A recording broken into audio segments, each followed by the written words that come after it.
কিন্তু দেশকে ধ্বংস করবার এলিমেন্ট যদি খোঁজেন, আওয়ামী লীগের পরতে পরতে পরতে পরতে আপনারা খুঁজে পাবেন।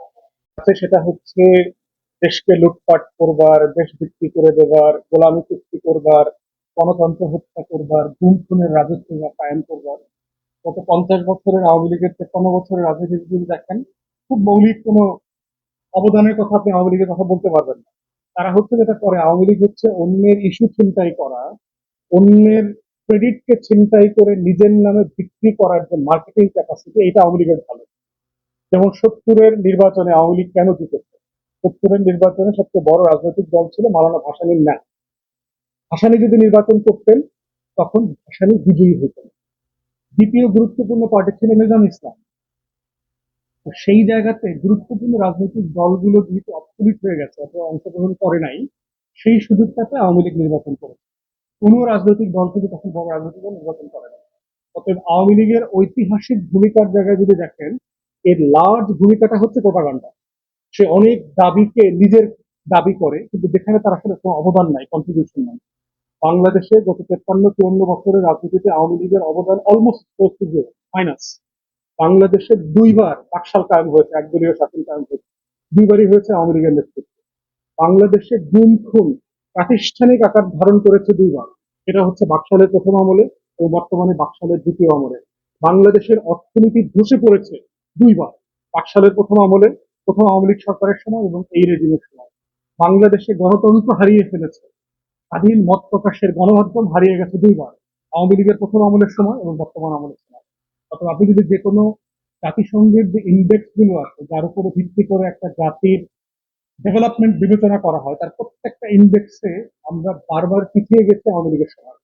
এই জন্য আওয়ামী লীগের 75 বছরে যত বেশি প্রোপাগান্ডা আছে ক্রেডিটের, বাস্তবতা হচ্ছে যে দেশে ক্ষতি করেছিল। এবং এই বাস্তবতাটা নিয়ে স্যাডলি কোনো আলোচনা নাই।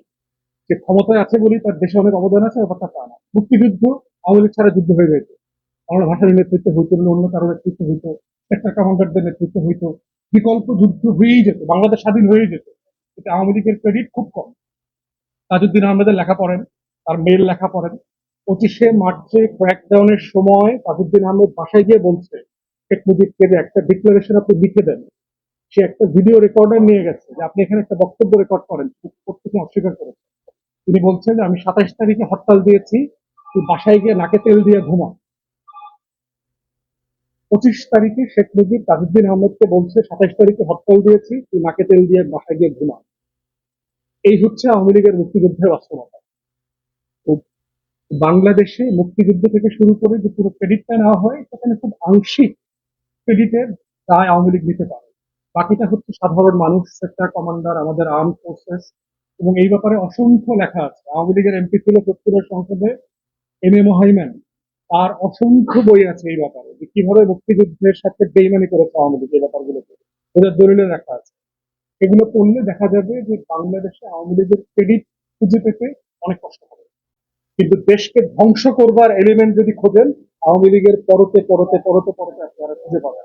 তাই 75 বছরে আওয়ামী লীগকে আমরা দেখতে পাচ্ছি 1757 সালের ক্যানভাসে, যেভাবে বাংলাদেশ পলাশির প্রান্তরে যুদ্ধে হেরে গিয়ে 190 বছরের কলোনিতে পরিণত হয়েছিল, আওয়ামী লীগের নেতৃত্বে আমরা আবার একটা কলোনিতে পরিণত হয়ে গেছি।